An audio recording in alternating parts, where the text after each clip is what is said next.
Добро вечер. Започнува уште едно отворено студио на телевизија Нова. Имаме навистина интересна тема. 4 одлични, прекрасни дами во студиото на телевизија Нова. Ќе ви кажам на почеток, зборуваме за ретките болести или јас ја нареков оваа тема ретки болести, живот со предизвици. Започнувам со една исповед или дел од исповед на една од нашите вечерашни гостинки. Вели вака: кога одлучив и кога се реализираше посвојувањето на моето дете, не можев ни да замислам дека е можно животот да добие ваква насока и толку многу предизвици, несигурност, страф и неизвестност. Кога трагате по диагноза, се надевате на добар исход, а кога ќе се соочите со диагноза на која е прво тешко да и го запомните името, па во вашата глава одзвонува зборот ретка, има малку информација од страна на докторите, бидејќи и за нив не е толку познато ова подрачје, морате да го надминете стравот, да се исправите и да барате информации, поддршка и помош. Ова е еден дел од исповета на Наташа Ангелеска. Таа има дете со ХАЕ. Така, ретка болест ХАЕ. Добро вечер за вас и добре ни дојдовте во телевизија Нова. Добро вечер, ви благодарам на поканата, затоа што денот на ретки болести измина, меѓутоа темата е актуелна цела година, не само на денот. И не треба да е тогаш тој ден кога го одбележуваме, така? Затоа сме искрено многу благодарни затоа што ја актуализирате во ваква емисија и ви благодариме уште еднаш. Иначе ХАЕ е само кратенката. Тешкото име е хередитарен ангиоедем. Ја не се ни обидов да кажам. Да. Така, значи, мојот син е веќе 15 годишно момче. Беше тешко на почетокот, нормално, затоа што, нели, добивате радост во домот со едно прекрасно мало суштество. Меѓутоа, кај нас многу рано започнаа проблемите, односно радоста траеше многу кратко, затоа што се соочивме со некои ситуации од кои што не знаевме, нели, зошто се случуваат, како се случуваат и како да се надминат.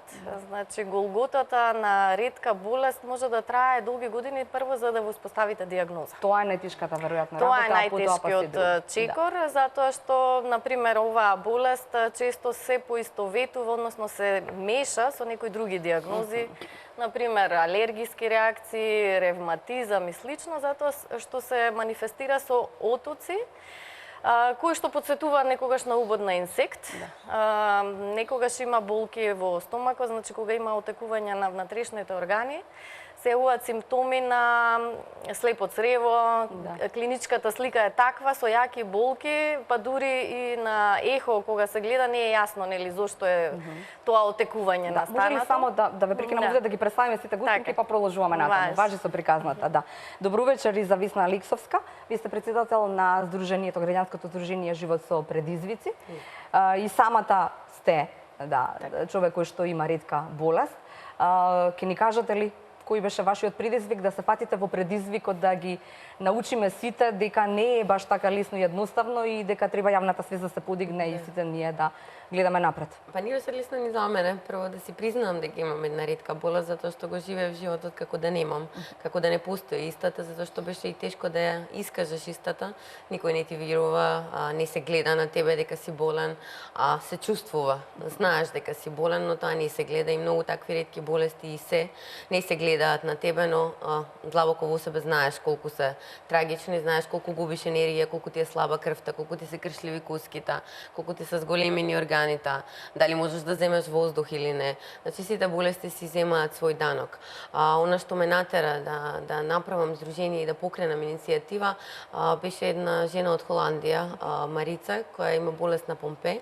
Таа дојде во Македонија, на средба што ја организираше Сдруженијето од Бугарија, значи тие беа уште едниот двигател на Сдруженијето во Македонија. И таа ми рече: добро, што чекаш, кој ќе го направи тоа ако не ти? Млада си уште стоиш на нозе, можеш да зборуваш, почни.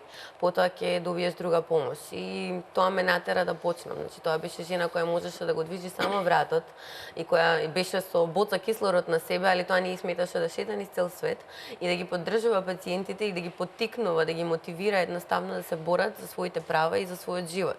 како ми рековте пред овој разговор, па добро, јас сум супер, какви болести се сум видела. Со оглед на тоа што колку пациенти запознав, колку семејства, значи преку 200 семејства запознав, преку 200 пациенти, тоа се 200 трагични приказни и дури со една болест да се тие се различни. Различни типови, различни подтипови, различен квалитет на живот имаат. Зависно и од образованието и од начинот на живот кој го воделе. Значи буквално болеста може да оди во различен тек, зависи за која болест се работи и каков режим на живот е потребен. Така. Значи болеста на гуше е една од полесните кога се има терапија. Кога се нема терапија, Ке ни кажете за својата приказна доволно за почеток. Добро вечер и за Ања Босилкова Антовска. Вие сте представник на Вилсон Македонија и подпредседател на Националната алијанса за ретки болести во Република Македонија. Сега ќе зборуваме за Вилсон, нели, и она што е вашето искуство. Она што е добро, или јас би сакала само на почеток да знам колку ви беше предизвик да знаете или не знаете дали вашето дете, не знам дали имате керка или син, синче има Вилсон. Прво, добро вечер, благодарам на поканата. Ќе отидам веднаш на таа приказна. Ми беше важно, меѓутоа не ми беше пресудно, пред се затоа што имав искуство како јас се носам со болеста. Јас сум самата пациент со Вилсонова болест и знам дека таа болест е многу лесно совладлива доколку се постави дијагнозата на време. Доколку моето синче докажавме генетски имаше, докажавме генетски дека нема. Доколку имаше, ќе знаевме на време да следиме, да реагираме веднаш со терапија и не очекувавме да има било каков лош исход. Се разбира, ретка болест, како што кажа Весна, може да биде со различни подтипови, може да биде подла. Вилсоновата болест може да биде многу подла болест. И секогаш постоеше тој страв и сега сме многу среќни дека Боријан, значи до 8 месечно бебенце, ја нема Вилсоновата болест, меѓутоа штенаш ќе повторам, имаме среќа што барем Вилсоновата болест е таква да може многу успешно да се контролира доколку има рана дијагноза, доколку има редовна терапија до крајот на животот. Така.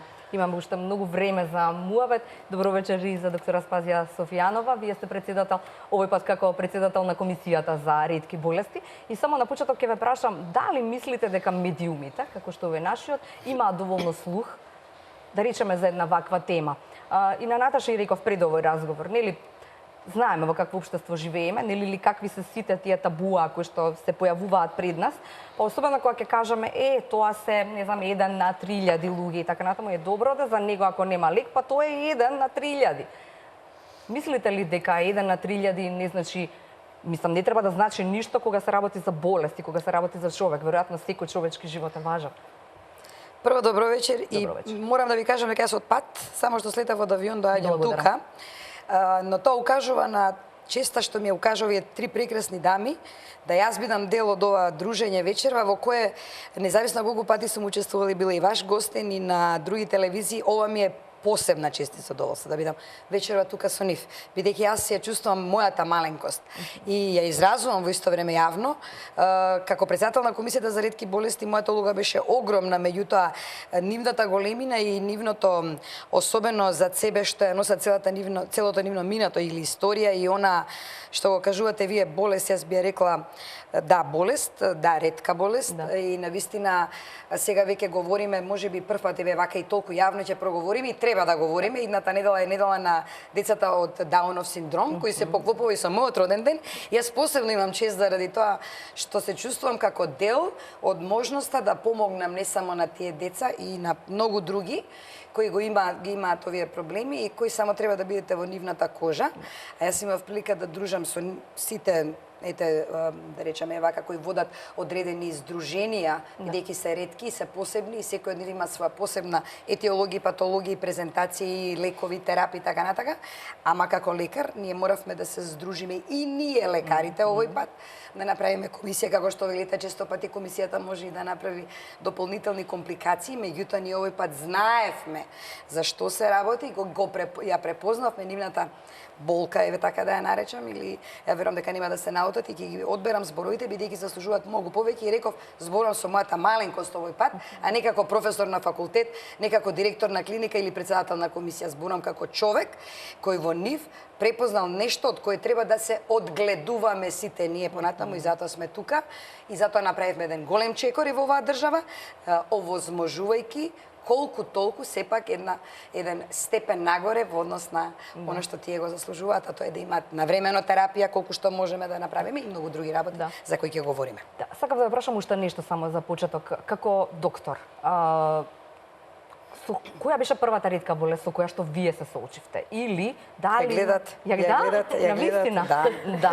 Ја гледате и сигурно многу други за кои името и презимето, а некојаш и самите не го знаете и често пати се соочуваме со фактот дека во голем процент благодарност на Македонската академија на науките и уметностите која ни овозможува генетско детерминирање за поголем процентот. Меѓутоа тие веќе толку имаат своји субтипови и посебни варијации, велам јас, на кои навистина веќе правиме соработки и тоа сепак детската клиника и другите клиники кои се вклучени во овие комисии имаат добри конекции со одредени центри, бидејќи се сами по себе ретки, тоа значи 1 на 2000, 1 на 5000 и ултра ретки, кои бараат сепак со нашето искуство кое сепак на оваа големина на народ што сме 2 милиона бараат сепак добри предуслови за да можеме навремено да се и ние искоординираме. А таа е крива за тоа што ние крива под наводници за тоа што ние успеавме да направиме исто така и со Ватикан, односно со Бамбино Џезу, една исто така одлична конекција и благодарение на неа успеавме да детенце кое веќе со искуството што го имаме од предходно за Вилсон го диагностицираме толку брзо што и дури колегите кога го однесов детето и лично јас во Ватикан од Гевгелија и Наташа, кога ја однесовме рекоа одлично, вие веќе сте го диагностицирали тоа, нормално понатаму следат други процедури заради кои бевме и консултативно таму, нели за да можеме да споделиме и наши искуства и веќе почнуваме да се препознаваме како народ во кој ете и овој тип на патологија, особено кој рано препознатливо како што кажа, веќе ќе значи и брзо и навремено понатамошно добар квалитет на живот. А таа е крива затоа што незиното дете на едно мое дежурство, знам како го поминавме, исто мислев дека е убод, ако се сеќавате добро. Мислевме така дека е убод од некој тип на инсекта, излезе дека сепак е нешто хередитарно или наследно кое може да значи и многу животно загрозувачко. Да. Неофицијално во Македонија се регистрирани околу 350 пациенти, ке ме поправите ако грешам. 450 мислам дека се 450 сега последно добро. колку што Со слушнав околу од министерството. 60 ретки диагнози вели овде. Или Во повеќе. министерство ми кажува дека 46 добро. основни диагнози, ама тука имате и други И типови од нив. А што значи ова според европската статистика вели во Македонија околу 120.000 лица се засегнати од некоја ретка болест? Да, засегнати тоа значи дека не само пациентот, значи и семејството е засегнато. Значи затоа е таква таа бројка, затоа во светот викаат дека 350 милиони луѓе во Европа се нели засегнати од одредена ретка болест. 350 милиони. Такви се бројките затоа што нели не збораме само за пациентите, туку зборуваме за целото семејство. Затоа што кога имаш ретка болест не е само твојата ретка болест, таа болест е на твоето семејство. Затоа што подоцна се појавуваат и други и се појавува повторно пошто генетски се најчесто 85% од овие ретки болести се генетски. Другите можат да бидат и автоимуни или пак многу ретко инфективни. Но поголемиот дел пошто се генетски, значи цело семејство е засегнато. Значи рачунете дека ако кај некој се открие ретка болест, значи цело семејство назад и напред треба да се испитува и да се види дали таа болест ја има и други во семејството. Значи цела фамилија буквално треба да ја испиташ. Од друга страна пак мора да гледаме и на оние болести каде што нели нема лекови, каде што некој мора да се грижи, каде што има инвалидитети, значи зборуваме и за ментални и за физички инвалидитети. Например, лицата што имаат Лу Гериг синдром или ALS болеста, значи сега се соочуваме со тешкоти затоа што не се знае што ќе се случува со тие лица. Например, имате стар човек. Сега за него се грижи неговата жена, но тој човек не го примаат во ниту една институција, не го згрижуваат, а не може да биде дома затоа што треба да биде на апарат за дишење. И сега нема каде тој човек да оди во моментот. Значи нема каде да биде згрижен. Значи тоа е сега еден случај, но такви случаи ќе има наредни други. И понатаму, и тука ќе треба да се најде решение за таквите лица. Значи кога имаш лица со инвалидитет, треба да имаш начин да го згрижиш.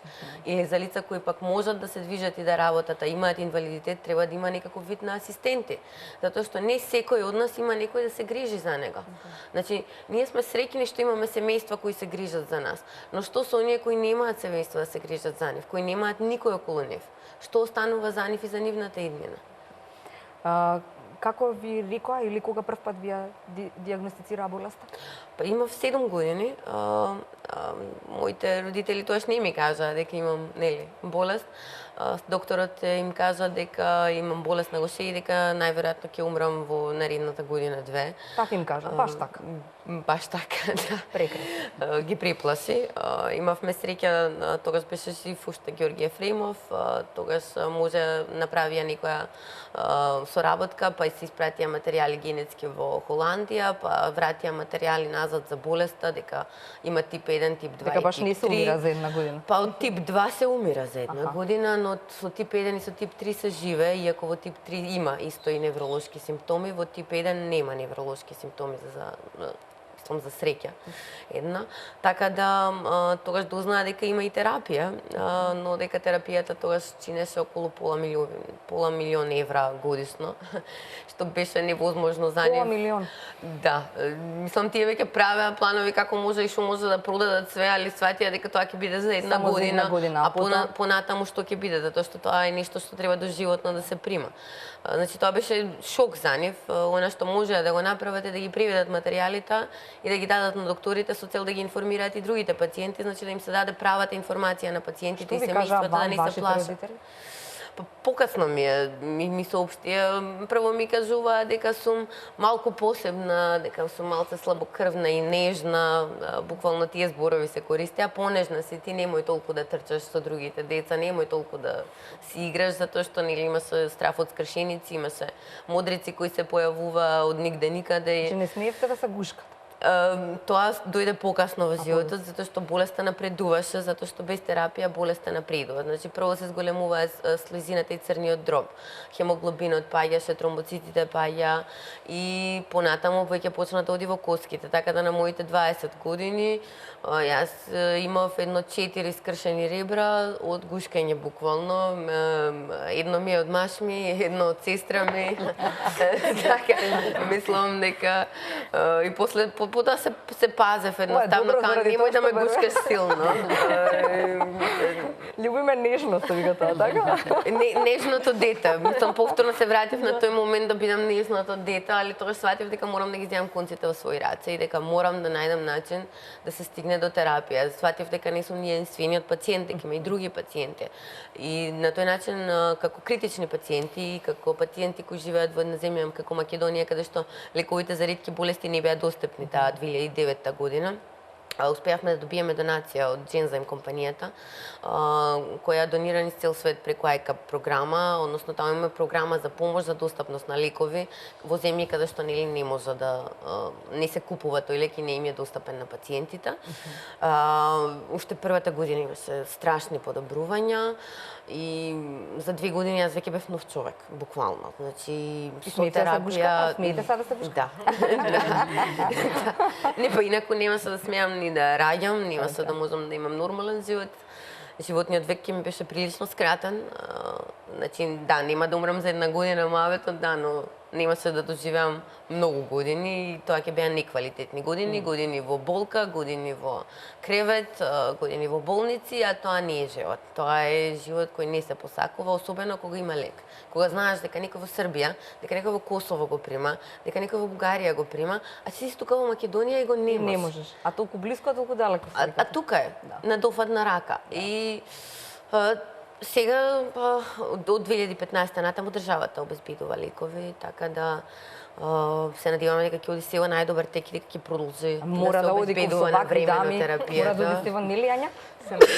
Да. Затоа сме тука, затоа се бориме секој ден. Затоа што има многу семејства, има многу ретки болести, има уште лекови што треба да се донесат, има многу семејства на кои треба да им се помогне да бидат нормални и среќни семејства, да ги направиме посреќни. да им направиме да имаат квалитет на живот како што заслужуваат, како што имаат другите семејства. Јас мислам дека и треба да се зборува или треба да им кажеме на сите оние во Прубишти, Пионија, во Гевгелија и не знам каде секаде низ Македонија дека не е ништо страшно да кажеш, подобро да кажеш, затоа само ако кажеш, нели Ања, нели Наташа Христофјанова, ќе можеш да влезеш во како ми објаснуваше Наташа, ќе влезеш во тој регистар дека имаш ретка болест и така ќе одиш пред комисија и ќе можеш да добиваш терапија која што ја заслужуваш. Комисијата е прекрасна. Многу луѓе не знаат каде да се обратат кога еве ќе дознаат дека имаат ретка болест, можеби нема докторот да им обрне некој повеќе внимание и не знаат каде да се обратат понатаму. Она што го кажа Наташа, зашто треба да се повторува оваа тема не само на денот на ретки болести, затоа што еве и јас мислам дека и они го имаат истото искуство, буквално после секое гостување ние добиваме повик од некаде, некој пациент, еве јас имам ретка болест, како да се вклучам, што да направам, бараат информации, значи многу е важно ова што ние излегуваме и што зборуваме за тоа. Не е едноставно за никој од нас да го кажува својот приватен живот, да раскажува. Кога првпат бевте на телевизија или кога не знам во Висник висна и требаше да раскажете? Така ли раскажуваш се? Раскажуваш нешто што веројатно е не најинтимно сега, нели? Ако се работи за болести, знаеме, веќе реков, табуа дека 1000, така? Особено ретка болест, сега готов. Ретка болест ти замислав дека кој знае колку е страшна работата. Ако е ретка болест, замислува дека ако те пипнат готово и ти доби ретка болест. Ќе останеш без пријатели, ќе останеш без животни партнери. И сега еве ние сме собрале на овој или на оној начин храброст да излеземе и да збориме затоа што се надеваме дека на тој начин ќе поттикнеме луѓето да се осеќаат подобро со тоа, да го прифатат тоа како нормално и како нешто со што може вака или онака да се живее и да се борат како би можеле подобро да живеат. И на крајот да ги убедиме институциите дека треба да ги земат овие работи во свој раце онака сериозно и да го најдат решението што го бараме. И вам би беше тешко, неколку години лутавте тука, па потоа отидовте во Виена за тамо да ви биде. Јас имав многу среќа што тоа мое лутање, тоа мое страшно патешествие траеше 3 месеци. А што ви се случи всушност? Едно утро се разбудев, имав 20 години, значи мојата болест треба време да се појави. Станува збор за нарушување кое не дозволува бакарот што го внесуваме преку храна, чоколадон или тоа што најше сакам да го јадам, лешници, забелја, се што не смеам. Тоа има најмногу бакар и сега не може да се исфрли, организмот не може да го исфрли и бакарот се таложи на виталните органи. Се таложи на црн дроб, меѓутоа може да стигне до мозок, што е нели невролошките симптоми се многу пострашни бидејќи не се ни поправаат. Сега јас на 20 години, здрава, права, млада, на факултет. Ништо до тогаш не беше. Ништо не ми се случува. Едно утро се будам со отоци на нозете, ама онака тотално невообичаени, тотално многу големи, беа многу изненадувачки. И се разбира одма по доктори, едно друго се проверува и 3 месеца проверувавме се. Немаше клиника што не ја посетивме, меѓутоа не се знаеше што е работата. Ке примав терапија, постојано бев на инфузии, примав протеини за да се врати отоците да ги снема. Меѓутоа пак се враќа. И сега многу ситни беа тие работи што може да се видат. Да, и не можеше секако што проверивме, дури црниот дроб кога го проверивме беа некои ситни проблеми што не беше толку лесно да се постави. Не може толку лесно да дојдат до таа диагноза. На моја среќа доктор Мишевска беше таа што и текна дека чекај да видиме да не е Вилсонова болест. И откако грешно еве ќе речам дека ми видоа бакарни прстени во очите, пак имав среќа што докторот грешно виде, тоа е еден карактеристичен симптом за Вилсонова болест. Ако веќе се таложи бакар и на мозокот, тогаш најчесто се појавуваат и тие бакарни прстени, буквално на рожницата на очите има едно прстенче бакарно што многу тешко се гледа. Треба многу искуство да има докторот за да го препознае. Овој доктор што ме гледаше ги виде прстените и сите се упаничаа, леле дај брзо да одиме во Виена да докажеме дали е тоа. И мора да е Вилсонова болест, дајте брзо да реагираме. Моја среќа во Виена видоа дека тоа ми била бојата на очите, дека не било ништо страшно. И се тука нели малку се смиривме, леле ева може не е Вилсонова болест, меѓутоа се покажа со генетскиот тест. Да, ама дека не е до мозок, нема врска не. Меѓутоа во многу ран стадиум. Јас имав дури и цироза, многу почетна цироза на црн дроб, што за 20 годишно девојче што нити е алкохоличар, нити е наркоман, нити не знам што. Само си сака чоколада и лишници. Не е нормално. Да, и има цироза, само тоа беше среќа веќе што црниот дроб многу лесно се регенерира, така да јас многу брзо се вратив во нормално, меѓутоа тука беше исто една таква потресна случка како одиме со докторот да разговараме или да ни каже еве Ања имаш Вилсонова болест. Начинот е таков да треба да примаш терапија секој ден. Тоа е основното и мајка ми му вика а што ако нели организмот не може да ја поднесе терапијата затоа што нели пак тешка терапија, па ќе умре. Ама вака буквално, ладнокрвно, човекот е светски специјалист за Вилсонова болест, или кај за него тоа е нормално, имал толку многу пациенти, па ќе умре. И тоа беше огромен шок за нас. За мајка ми па не можам да замислам како беше. Се сеќавам тука до мене сликата многу јасно ја имам пред очи уште. Меѓутоа така, ми кажа како беше, за мене беше шок затоа што никој друг не знае за Вилсонова болест, не знае дека постојат ретки болести, вакви или онакви, немам кај да се обратам, информациите немам кого да прашам. И барав на интернет, постојано читав, по форуми пишував, морав да дознам што повеќе за болеста. И те кога ја спознав онака како што треба, се помирив со ситуацијата, сватив дека е тоа. Тоа и многу ми беше полесно, да. Терапијата многу брзо ми помогна да се вратам во нормала, редовни контроли правев постојано, следавме се на нашите клиники, тоа што може да се прави го правев, нешто правев приватно, се уште правам. Постојано праќаме во Германија да се прави еден тест. Меѓутоа, нели, брзо терапијата го среди своето и затоа сватив колку е значајна таа рана диагноза и таа терапија. Терапијата ја немаше во Македонија до 2015. Јас 7 години сама ја набавував од Виена. Швепцова и лекови и така натаму. Скапа си мислам, не, далеко од тоа, негде околу 100 евра ми беше тоа месечно, меѓутоа и тоа е трошок што за многу голем дел од семејството со Вилсонова болест е многу голем. Без разлика, мислам. Во Југославија има во самата клиника правеа лек за болест на Вилсон, мислам. После тоа прекинаа поради нели поголемите закони што се воведоа во однос на фармакологија и во однос што може, што не може да се прави. Али лековите за одредени болести се многу скапи, за одредени болести. Да, па тоа зборував за Наташа, ми били некои лекови се 200, 100, 200 евра, така, а нечија терапија е 200.000, 500.000 и така натаму. Затоа тоа е поради европските регулативи и американската регулатива што ја направија за Orphan Drugs, каде што дозволија да нема капак на цена, затоа што се работи за ретки болести, каде што на пример може да одат каде сака, до 100.000 луѓе во светот со таа болест и ти го измислуваш лекот и тука веќе за да ти се исплати, твое да заработиш, да. Иако како пациентски организации во Европа се бориме прилично да се паднат тие цени, затоа што сега има само за 250 ретки болести лекови, но понатамошно ќе има и за други. И таа цена нема да може ниту една држава да ја издржи. Така. Одиме со реклами, па продолжуваме со разговорот.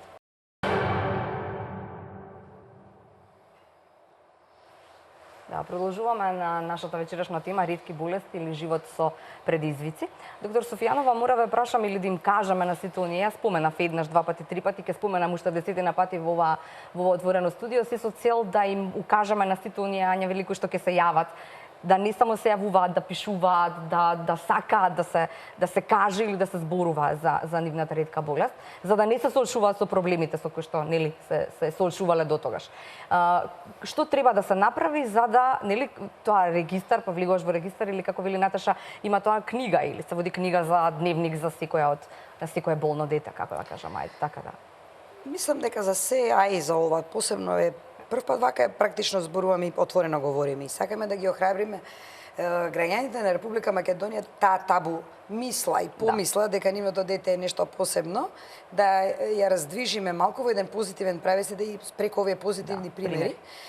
Сигурно дека сите ние, вклучувајќи на нас лекарите, имаме различен приод. Еве гледате, некој од нас го објаснува моментот на болеста на еден начин, друг ја објаснува на друг начин, но треба да знаеме дека соочувајќи се со таква болест, вие се соочувате со целото семејство, што кажа Весна. Значи, тука не е само детето во прашање, или релативно поголемото дете, адолесцент, кој се наоѓа во највулнерабилниот период на својот живот, кој треба сега психолошки да се соочи со ваква ретка болест, од една страна, од друга страна, ние лекарите кои треба да најдеме начин за да се избориме и бориме и понатаму дадеме до подобар резултат, да кажеме подобар резултат. Нека не ми замерат, меѓутоа секогаш е неизвестноста, секогаш присутна. Така. И тие се свесни за тоа, но заедно со нас кога и ние го даваме позитивниот инпут зашто јас се трудам оваа комисија да го има тој приод. И ќе нагласам и сега, она што беше мотото на 28 февруари, кога е светскиот ден за одбележување на пациентите со ретки болести, децата, возрастните и така натака.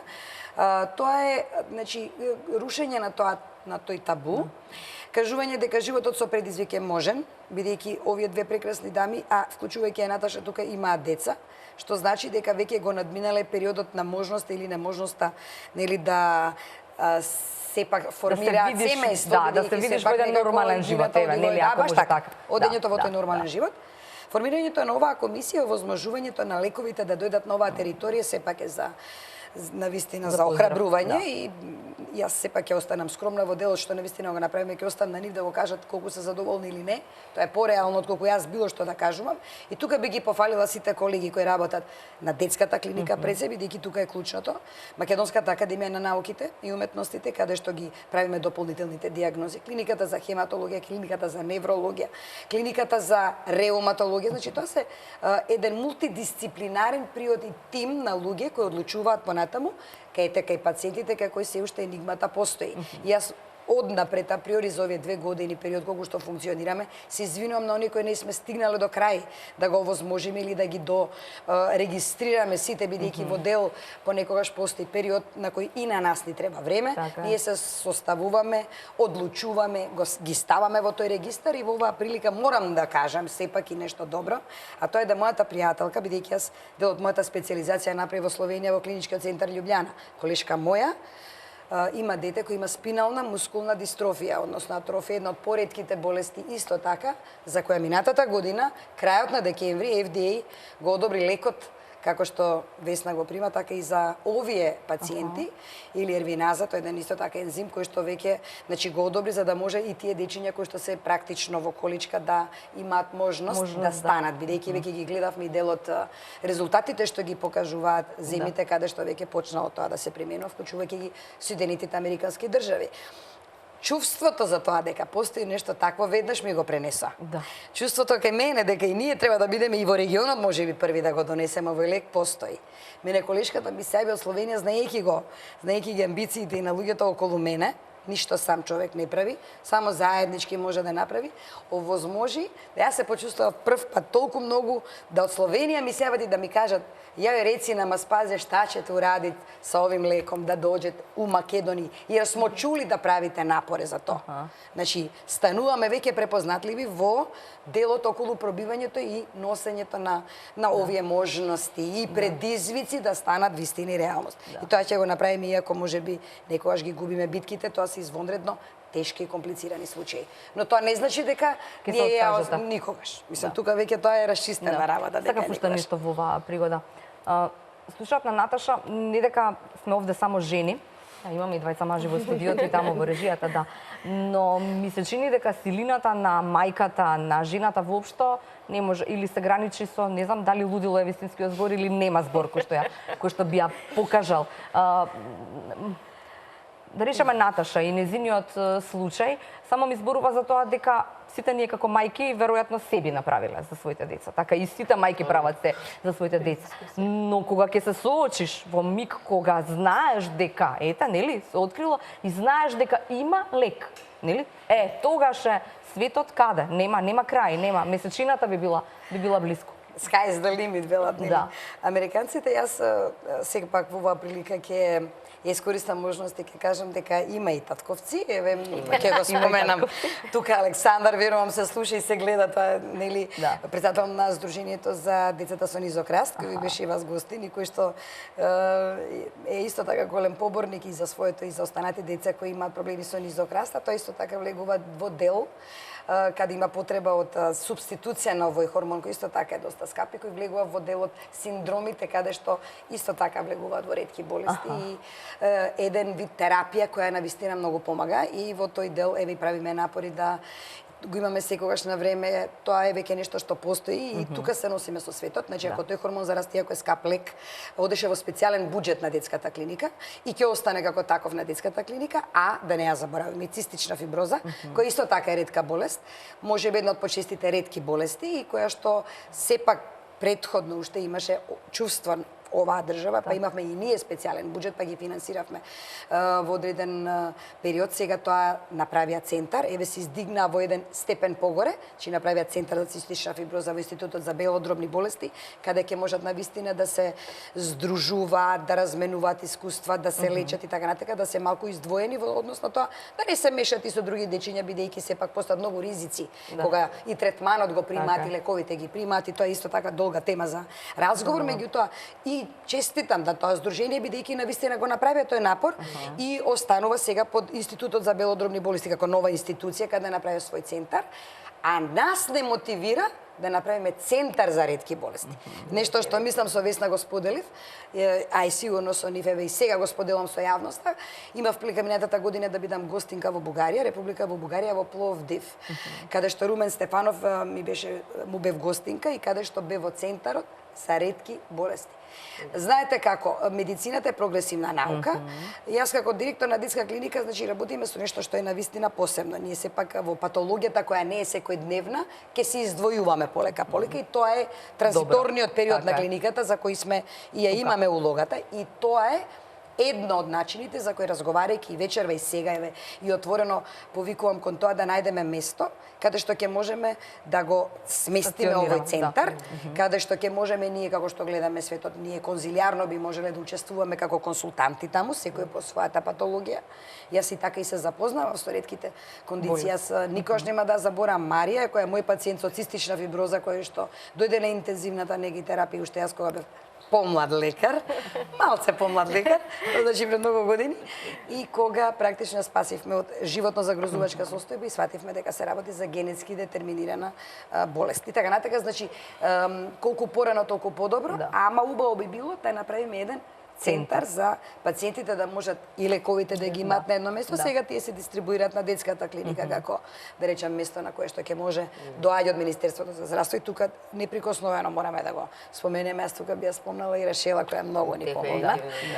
Во Министерството за здравство тоа ни беше еден добар линк и останатите кои се погрижија да ги стават на местата каде што треба или да се објават тие како лекови и секојдневно добиваме нели. Зборуваме за тој правилник, така, тоа зборуваме правилник. Правилник и нели на ниво на европски со европски стандарди, ако ја. Со стандарди сигурно начинот на кој што регистарот треба да ги набавуваме и добиваме лековите, тој малце регулатив нормално убаво е да тече побрзо и ако ги следиме тие стандарди да никогаш не отиде пред да не ги нарушиме. Добро. Правните процедури. Во однос на регулативата, во однос на внесувањето на лекови, значи со оглед на тоа дека не се бараат сертификати за потекло, дека не се бараат сертификати за квалитет, туку дека едноставно се бара слика од лекот дали е тој лек. И дека основен критериум е најниската цена. Основен критериум е најниска цена и тоа е многу страшно, значи минатата година имавме проблеми преку паралелен увоз се внесе лек кој испадна дека не е безбеден за пациентите, па потоа се поправи цела ситуација, но требаше време, значи требаше 6 месеци пациентите без терапија да останат додека се исправи таа ситуација. Со оглед на тоа сметам дека за ретки болести особено, па и за другите, дека мора навистина да се внимава во однос на внесот на лекови, дека не може да се внесува без одредени сертификати. Не може да слика само од мора да има сертификати за потекло на тој лек од каде доаѓа. Значи, доаѓа од Турција. Од каде од Турција?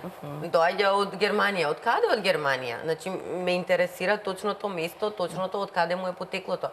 Кој го произвел, кај го однесол, кој го произведол, значи затоа што поголем дел од тие лекови треба да одат низ зладни ланци, ако не одат низ зладни ланци се расипуваат истите.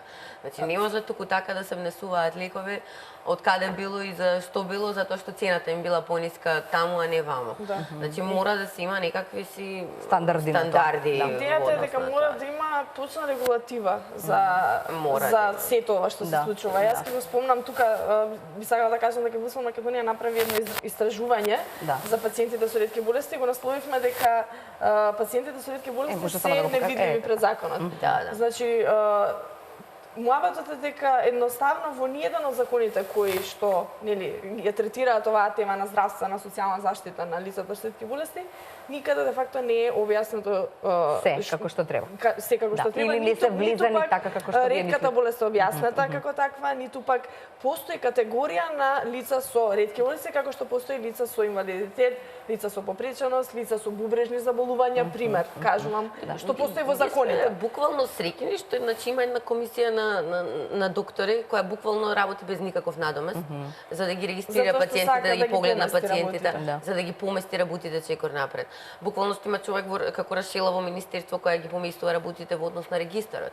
Значи, тоа се тие луѓе што ги поместуваат работите без разлика што законската регулатива за ретки болести не постои како таква.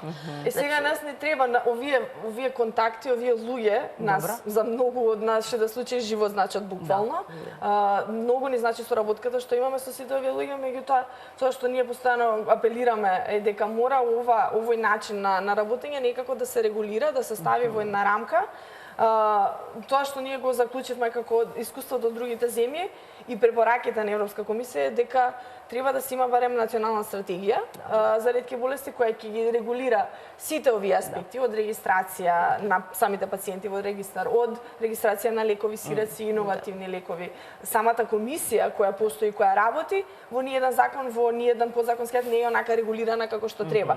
Значи сакаме да ги ставиме овие работи на хартија за да се знае точно кој е надлежен, зашто, како ќе се одвиваат Да не се работите. бркаат работите по тоа каде, што, како, дошло, не дошло. За еднината да биде јасно. Така е. Затоа што да не се соочуваме пак со истата ситуација. Денеска знаеме има лекови, утре нема. знаеме дека нема кога и ќе така стигнат, натаму, како ќе не знаеме стигнат, кога ќе мораме стигнат. да имаме.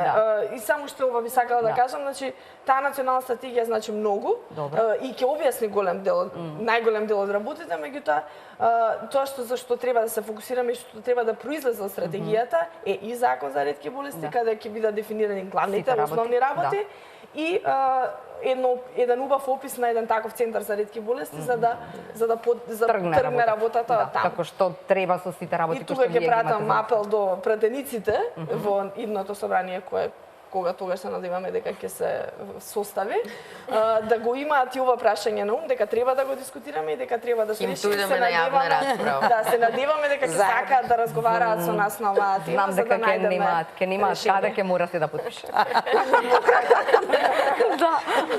Заедно со мене. Доктор Софијанова без вас никаде. Наташа, започнавме со вас, извинете што не ве вклучивме никако. Не, јас сакам само да се надоврзам на ова, затоа што ретките болести се гледаат од медицински аспект. Меѓутоа треба и пошироко да ги препознаеме, затоа што еве дамите имаат помали деца, мојот син е во образование. Значи отсуства многу од училиште. Јас немам како да докажам зошто Дека е отсуства, затоа што навистина не е така како што хронична е. болест. Така е, да. Значи он изгледа тотално здрав. Он е ведар дечко, нели? Сака да се дружи, сака Покрај да ваква учествува мајка во каков дечко да активности. биде? Меѓутоа се случува во рок од половина час да добие напад и да треба да го напушти. Нели училиштето, а потоа ако немаме терапија дома ќе треба да одлежиме добри, нели 5-6 дена додека се опорави. Да. Значи, тоа е комплексно и тоа е страшно да треба да докажувате пред немедицински лица дека има проблем. Да. Затоа што јас сум мајка, ме гледаат како родител таму, нели, која што си го размазила детето.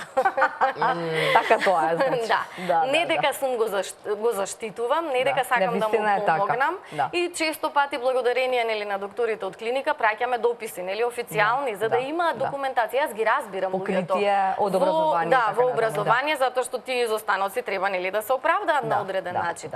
Меѓутоа, или она што рече и доктор Софијанова и Весна, психолошката поддршка на родителите, на целото семејство, па и на децата. Да. Значи еве син ми е во пубертет, се соочува со немир, со се. неизвестност, стравови поврзани со животот, со неговата иднина, меѓутоа многу често и со разочарување. Зошто да продолжи да нели во животот, што ќе му е нему факултет кога он не знае дали ќе живее. Значи тоа се тешки прашања. Тешки прашања и она што викате треба да се зборува во јавност. Јас многу рано го научив моето дете да зборуваме отворено за се, значи за неговата состојба. Затоа ќе ви се случуваат такви прашања како што им поставува, да. Ама ќе имате одговор секогаш. Па добро, видете, јас си не ги знам сите одговори, меѓутоа она што рековте мајките или родителите општо ќе направат се, значи истражуваме, се вклучуваме во меѓународни мрежи, во меѓународни здруженија, значи нашето здружение ХАЕ Македонија е рамноправна членка на меѓународна глобална организација која има своји представништва во 55 земји во сите континенти на државава. Таму имаме нашата председателка е член на тој извршен одбор. Да. Значи имаме пристап до оние што се светски трендови и во однос на терапија, и во однос на истражување, во однос на еднината на лицата со ХАЕ. Да. Она што е добро е што таа организација ни помага да оствариме средби тука во регионов, ни овозможува да патуваме во други земји за да го видиме искуството. За среќа за ХАЕ има 5 одобрени терапии и од Американската агенција за лекови и од Европската агенција за лекови, од кои 2 се возможно да се даваат на деца. Тие се достапни и во Македонија, благодарение нели на сите овие напори од 2015 година. Меѓутоа истражувањата одат напред. Тие се веќе во подобрена фаза на нивно администрирање. За сега ги примаме венски, постојат истражувања. Тоа го знае дека значи утре за некоја година ќе биде тоа нешто можеби ќе бидат таблети, можеби ќе бидат чипови, значи има на разни страни истражувања и тоа е оној оптимизам што треба сите да го споделуваме. Ако се направило истражување и има напредок огромен во терапевски можности за ХАЕ, веројатно ќе има и за Вилсон, веројатно и за Гош и за сите останати. И тоа е она зошто треба јавно да говориме, затоа што не е дека ако си со ретка болест треба да се затвориш дома, да се сокриеш, да спуштиш ролетни и да си плачеш. Да, и да си плачеш. Тоа нема да ти помогне. И да викаш дека ништо готово се слушува. Свито, да. Може ли да ни раскажете како беше кога од Крушево се симнувавте надолу? Да, таа случка ви ја раскажав пред да ја... Ако сакате. Да, секако. Значи, беше прво наше планирано зимување во Крушево и поминавме еден прекрасен ден, нели сонце, снег во изобилство, не се сеќавам 2009 година беше, да. Се санкавме, се скијавме, меѓутоа другиот ден утрото Дејан се јави со едно црвенило така на окото, кое што почна да расте, да, додека се снајдовме нели каде е амбулантата, како да се организираме бидејќи Крушево е сепак помал град. Најдовме доктор кој што ќе го прегледа, ни рече дека е убот од инсект, дека ништо страшно, меѓутоа како он зборуваше, значи на Дејан му се затвори веќе едното око, се спушти отокот на лицето и тоа е тој момент кога се вративме во Скопје и кога и вие го видовте, да. Страшното беше што патувањето од Крушево до Скопје, 2,5 часа, јас го држав во раце. Среќа заспа, Дејан имаше 6 години, меѓутоа му го снема лицето.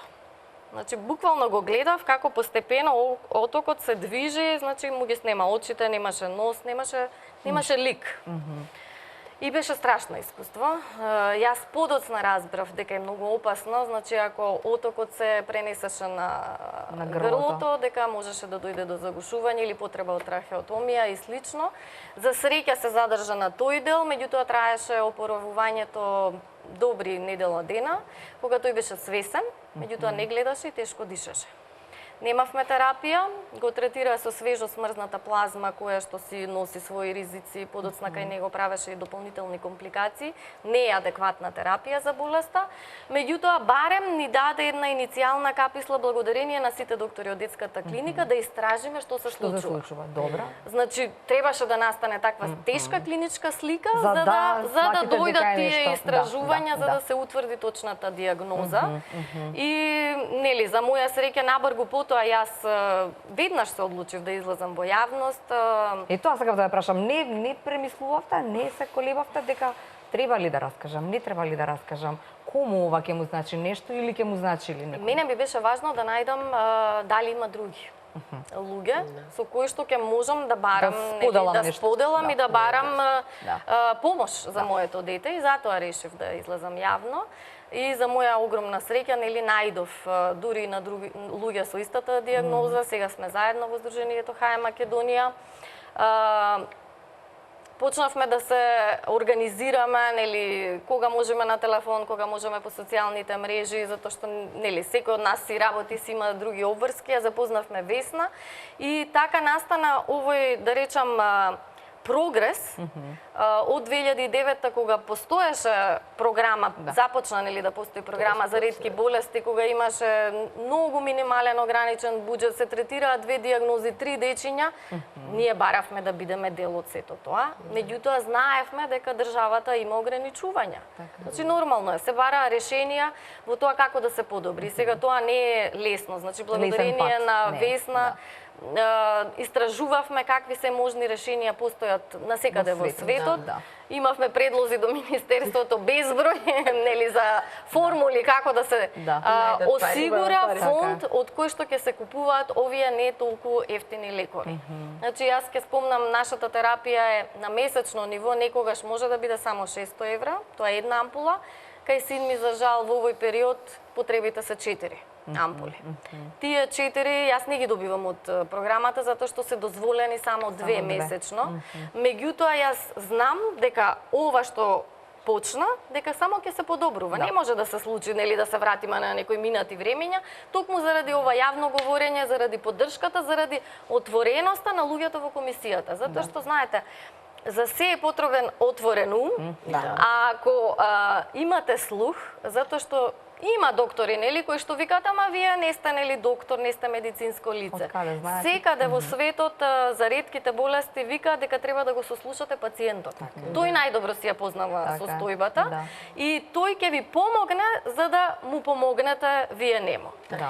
И за среќа, пак ќе повторам, значи луѓето во комисијата кои што јас и не ги познавам сите, нели, поединечно, и ако некој шетал по клиники, јас по сите спратови на клиника, на детската клиника сум била со Дејан трагајки, нели, по вистинската дијагноза.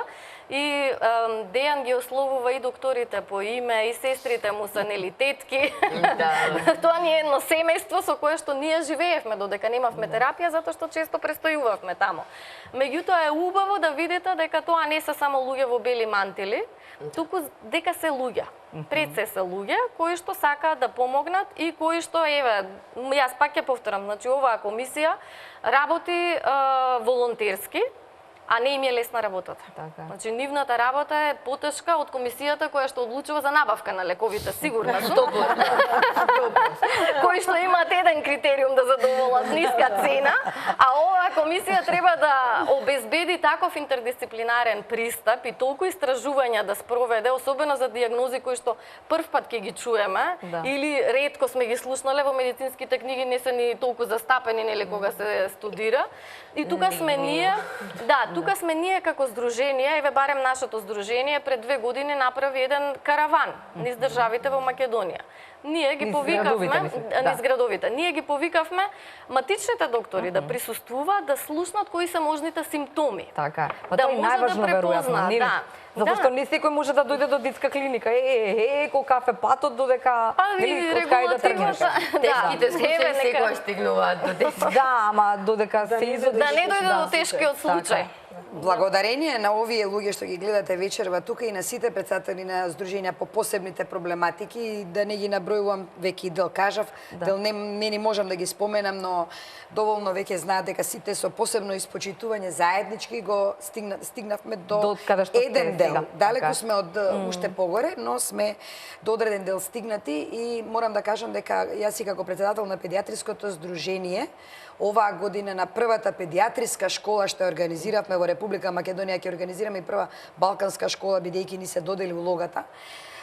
Ја повикавме жената на англискиот амбасадор, со посебна почит кон неа, Вероник Гарет, која што беше и гостин и на педиатриското здружение, која што го сподели незиното искуство од Велика Британија, нивното детенце со Даунов синдром и воопшто односот што го има кон своето дете, начинот на кој што тие го прифатија тоа дете во фамилијата и го отвори малку повеќе нашиот ум, а беше гостин минатата недела и на нашата клиника, со која на утрискиот стручен состанок споделивме едно малку поразлично искуство од она во кое што ние лекарите сме научени. Понекогаш ние не сме тоа што мислиме дека сме, туку сме само една, можеби еден линк или една врска помеѓу можноста да помогнеме со тоа што ете сме се во животот определиле да учиме и да помагаме на луѓето, но не сме семоќни. И кога ќе сватиме, кога ќе го добиете понекогаш шамарот, чекајте, овде не можете вака, ама шамарот во позитивна смисла на зборот, сваќаме зошто во одредени земји, ете токму и ова ретките болести се стигнати на тоа ниво и поста такви центри. И посебна благодарност за нејзиниот начин на една извонредно англиска мудрост, ни пренесе се што нашите уши можеби не сакаа да го слушнат, ама го слушнаа. Да. И искрена благодарност до тоа, бидејќи некогаш е добро да слушнете, што значи да се соочите со да се вистината, соочите така, и да ви каже како лице в лице. лично и како човек и како ете нешто со кое што и во текот на бременоста не била соочена, па потоа се соочила, бидејќи тие се луѓе кои патувале во светот и се породиле и на друго место во дел од земјите каде што можеби односот е малку поразличен, а ние секогаш учиме и ќе учиме и сепак на крајот ќе заклучуваме дека сепак одиме напред, дека не остануваме тука во делот особено и тебе за ретките болести и во однос на третманот за децата, далеку сме од некои работи кои што можеби уште треба да ги доучуваме и да се подобрат, но сепак навистина пак ќе кажам благодарение на сите овие луѓе кои и од собственото искуство, но еве нека знаат дека тие се веќе мајки, а тоа е веќе доволно добар пример за борбата заедничка да ја има се уште достигнатата досега цел и уште поголема цел која поставуваме, тоа да ги надминеме бариерите, регулативите и да стигнеме до нешто што го прави навистина и ќе ги прави ни среќни. Супер време за уште едни реклами. И забравивме ништо и се враќаме со некоја минута.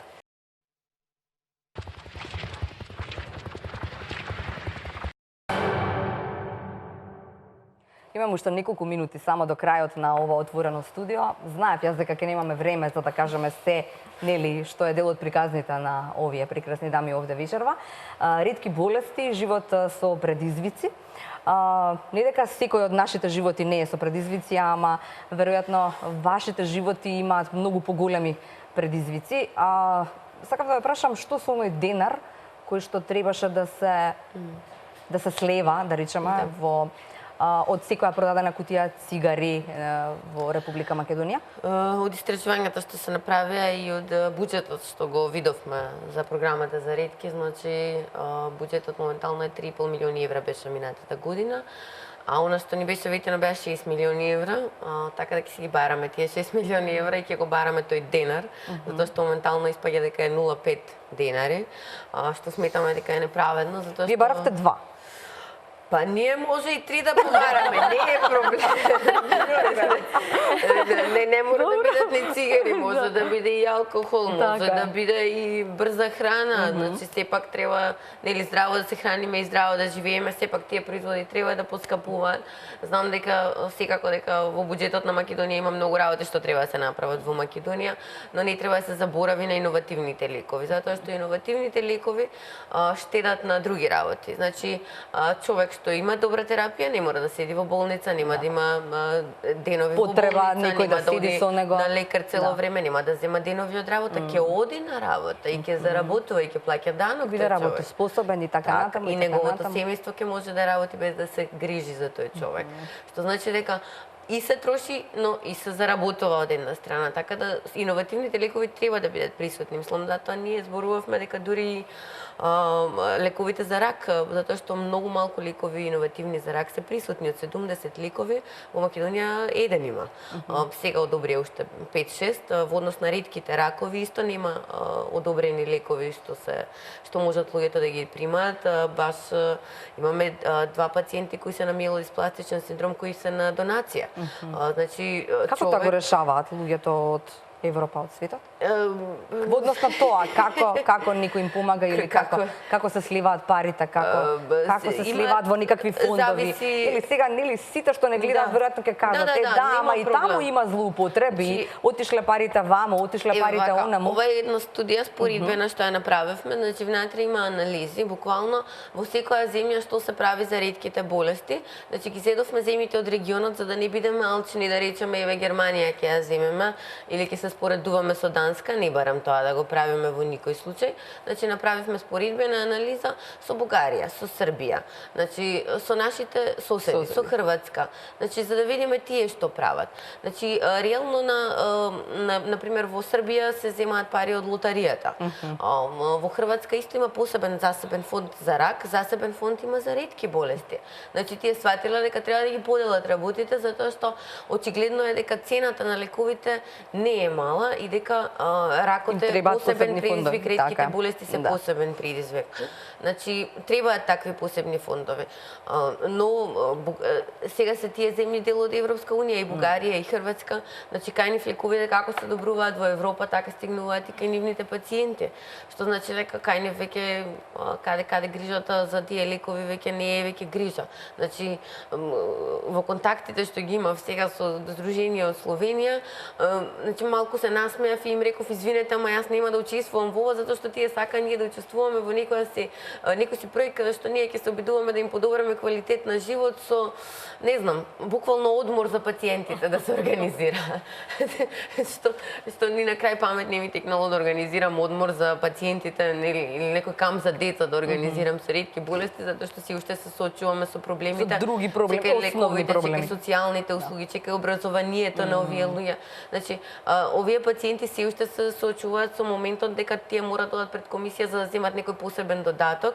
И сега кога ти изгледаш здраво, тебе не ти даваат посебен додаток кога ти изгледаш здраво. Таа комисија не е составена од некои доктори стручни, кои специјалисти кои ја познаваат болеста, на пример, човек со пулмонална хипертензија му доаѓа и му вика па ти си здрав, а тој човек не може да диша, не може да искачи 2 скали без да се задиша и без да седне да се одмори.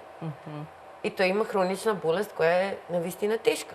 И трошоците се тука постојани, значи не е само трошокот за да дојдеш до дијагнозата и не е само трошокот за лековите. Ти имаш хронична болест, една хронична состојба што бара редовно да правиш контроли. За Вилсоновата болест конкретно, јас едно време правев секој месец контрола на бакар во урина, така се следи како делува терапијата. Сега го правам поретко, сега го правам 2 пати или 3 пати во годината, меѓутоа кај нас иако постои, на пример во Институт за јавно здравје има неколку институции каде постои таков еден апарат, не се користи за оваа потреба и ние мораме ова приватно да го правиме и секое одење во приватна лабораторија мене ме кошта 100 евра.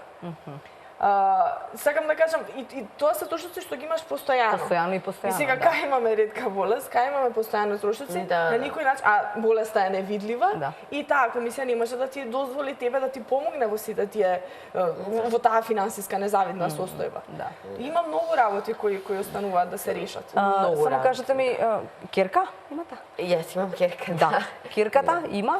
Ја има? Ќерката ми е носител, затоа што јас сум болна, значи мора да земе само треба да се испита кога ќе го зема својот сопруг. Кога ќе си зема маж, да, ќе мора да ја кажеме, да. Мислам, секако ќе знае уште од мала дека мајка е болна, затоа што мајка и се уште ќе се бори за пациентите, затоа што не можам да се откажам од тоа. Запознавајќи ги сите луѓе и сите предизвици со кои се соочуваат, верувајте ме, кој да е во оваа приказна нема да се откаже, напротив, се повеќе и повеќе луѓе влегуваат. Значи, благодарение на овие храбри жени што ги имам околу мене. Наташа, вели јас не се чувствувам дека имам тесно семејство. Имам едно широко семејство во кое што сме многумина и во кое што многу и ние, јас ви кажам, јас со години немав поима, онака си имав ретка болест, добро, живеам нормално, другарите си супер, во никој случај не ме направија да се осеќам поинаку.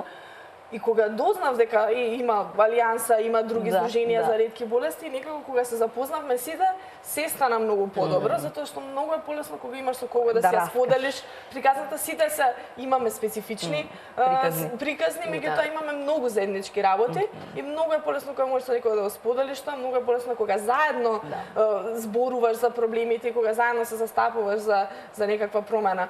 Таа поддршка многу значи за секого. Па се надеваме дека што повеќе луѓе ќе можеме така се собереме за да си бидеме. Буквално тоа го правиме. Првото нешто што го правиме кога ќе ни се јави некој е поврзување. Значи прво ако нема информација за болеста, даваме информација за болеста, Се што второто може што да го правиме е поврзување. Ако има некој во Македонија, во ред, ако нема некој во Македонија, Каде имаме има? многу силна мрежа. Хрватска, Србија, бараме блиску, Бугарија, тука да ни се блиску некој. А ако нема блиску, бараме и далеко. Зашто се случува, значи во Македонија има едно дете со една ретка болест или две деца со една ретка болест.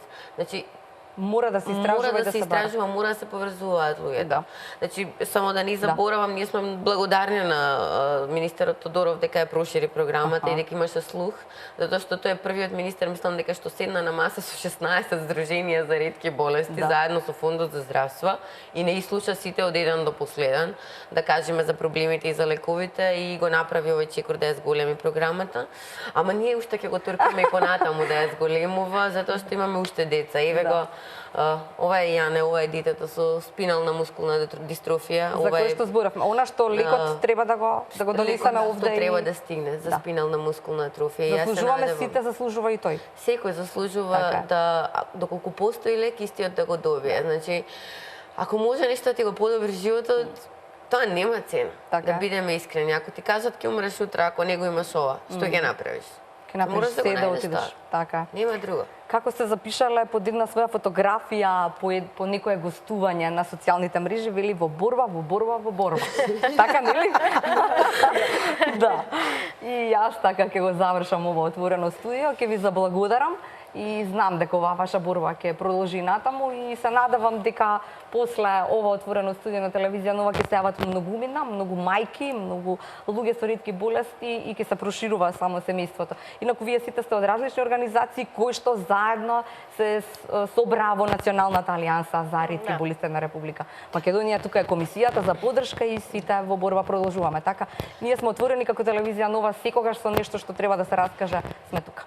Фала многу, сами не можеме ништо, заедно можеме се. Така, ви благодарам на сите, ви благодарам и вам, почитувани, што и вечерва бевте заедно со телевизија Нова. Се надевам дека ви се допадна приказната и ве натера животот со вашите предизвици да биде ништо во споредба со животот со нивните предизвици, да им помогнеме ако можеби еден денар можеме сите да кажеме на пратениците во следното собрание да изгласаат можеби закон за ретки болести веднаш и еден денар не е ништо. Еве јас сум прва што ќе дадам и 10 и нели да не звучи тоа нескромно, но сите по 10 се многу пари за оние на кои што им е најпотребно. Ви благодарам уште еднаш и довидување до следната сабота.